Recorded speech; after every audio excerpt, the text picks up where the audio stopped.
একটা ম্যাচে 536 রান, 51টা ছক্কা, 3টা সেঞ্চুরি। একটা টি-20 ম্যাচে কতগুলো রেকর্ড হওয়া সম্ভব? হয়েছে এক গাদা রেকর্ড হয়েছে। সবগুলো রেকর্ড নিয়েই ধীরে ধীরে আপনাদের সঙ্গে আলোচনা করা যাক। বিশেষ করে 267 রান টি-20 ক্রিকেট ইতিহাসেই সর্বোচ্চ রান তাড়া, 270 টি-20 ক্রিকেটের দ্বিতীয় ইনিংসে সর্বোচ্চ রান, 270 ওয়াশিংটনের এই রান মেজর লিগ ক্রিকেট ইতিহাসেরই সর্বোচ্চ আজ থেকে। 20-20 40 ওভারের একটা ম্যাচে কয়টা ছক্কা হওয়া সম্ভব, কয়টা ছক্কা মারতে পারে ব্যাটাররা? এর আগে অবশ্য টি-20 ক্রিকেট আইপিএল একবার 42টা ছক্কা দেখেছিল, সিপিএলও হয়েছে 42টা ছক্কা। তবে এবার সব রেকর্ডই আজ থেকে অতীত। 51 ছক্কার একটা ম্যাচ হয়েছে মেজর লিগ ক্রিকেটে, এক ম্যাচে হয়েছে 51টা ছয়, যা টি-20 ক্রিকেট ইতিহাসেই সর্বোচ্চ। এর আগে কখনোই একটা টি-20 ম্যাচে 3 ব্যাটার সেঞ্চুরি করতে পারে নাই। লোডশেডিং কিংবা ঘরের বাইরের তীব্র গরমে ওয়ালটন রিচার্জেবল ফ্যান থাকলে থাকবে শুধু বাতাস আর বাতাস। এবার অবশ্য হয়েছে সবকিছুই। Nicholas Pooran, Andreas house, Steven Smith এক ম্যাচে এই প্রথম 3 সেঞ্চুরি, রান তাড়ায় 2 সেঞ্চুরি, যা কিনা এই নিয়ে দ্বিতীয়বার ঘটল। 2 ক্যাপ্টেনের সেঞ্চুরি, যা কিনা 4 নম্বর ঘটনা টি-20 ক্রিকেটে। আগে ব্যাট করা মুম্বাই করলো 9 উইকেটে 266 রান, সেই রান তাড়া করে অপোনেন্ট করলো 270। মানে সব মিলিয়ে একটা টি-20 ম্যাচে 536 রান, যা কিনা টি-20 ক্রিকেটে এক ম্যাচে দ্বিতীয় সর্বোচ্চ।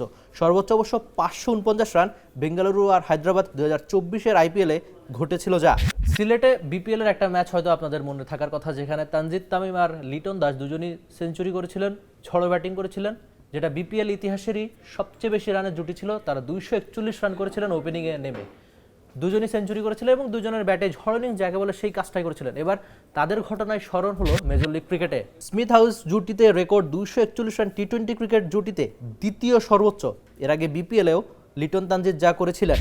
নিকোলাস পুরান 31 বলে সেঞ্চুরি করেছেন, যা কিনা টি-20 ক্রিকেট ইতিহাসে নকআউটে কোনো ম্যাচে সবচেয়ে দ্রুততম। ওই যে ফিনালের টি-20 বিশ্বকাপের ইনিংসটা আপনার মনে থাকার কথা, সেই ইনিংসটা আজ থেকে বল সংখ্যার হিসেবে অতীত। 31 বলে সেঞ্চুরিতে মেজর লিগ ক্রিকেটের দ্রুততম সেঞ্চুরি পুরানের, 14 বল 50-তে পুরানের দ্রুততম 50 মেজর লিগ ক্রিকেটের, আর নকআউট ম্যাচেও দ্রুততম সেঞ্চুরি আজ থেকে পুরানের নামের সাথেই। ক্রিস গেইল অনেকদিনই হয়ে গেছেন টি-20 ক্রিকেটটা আর খেলেন না, কিন্তু আপনি ব্যাটিংয়ের কোনো রেকর্ড নিয়ে আলোচনা করবেন আর ক্রিস গেইলের নাম থাকবে না, তা কি করে হয়? আজকের দিনেও ঠিক তাই। কায়রন পোলার্ডের নামের সঙ্গে 1000 ছক্কা। এর আগে অবশ্য টি-20 ক্রিকেটে 1000-এর বেশি ছক্কা ছিল ক্রিস গেইলের নামের সঙ্গে 1056টা ছক্কা। 536 রানের এই ম্যাচে অবশ্য একজন বাংলাদেশিও ছিলেন, তিনি আবার তার দলের সেরা বোলার, ইকোনমি বা সবকিছুতে নামের সঙ্গে 2 উইকেট, সাকিব আল হাসান। মুম্বাইয়ের হয়ে শুরুতে তিনি খেলতে পারছিলেন না, অবশেষে তিনি নামলেন। নেমে রেকর্ডময় ম্যাচে সাকিব 4-0-34, 2 উইকেট নামের সঙ্গে ইকোনমি 8.5, দলের সেরা 2টো ক্যাচ মিস অবশ্য হয়েছে সাকিবের বলে। স্টিভেন স্মিথ সবশেষ বিগ ব্যাশে সেঞ্চুরি করেছেন, সবশেষ পিএসএল এ সেঞ্চুরি করেছেন, এবার মেজর লিগ ক্রিকেটেও করলেন দারুণ একটা সেঞ্চুরি। রান তাড়ায় এই সেঞ্চুরিটা অনেকদিন তিনি মনে রাখতে চাইবেন। তবে সাকিবের বলে একটা সহজ ক্যাচ পোলার্ড মিস করেছেন, আর সেই ক্যাচটা যদি ধরতে পারতেন তাহলে মুম্বাই ম্যাচটা হয়তো জিততো, আর সেখানে সাকিবের নামের সঙ্গে আরও বেশি উইকেট থাকতো। তাই এমন আক্ষেপের দিনে বা 536 রান একটা রেকর্ডময় ম্যাচে সবচেয়ে বড় প্রাপ্তি হয়তো মুম্বাইয়ের ওই সাকিব আল হাসান, যিনি দলের পক্ষে সেরা বোলার ছিলেন। তবে আক্ষেপ শেষ পর্যন্ত তারা ম্যাচটা হেরে টুর্নামেন্ট থেকে বিদায় নিয়েছে।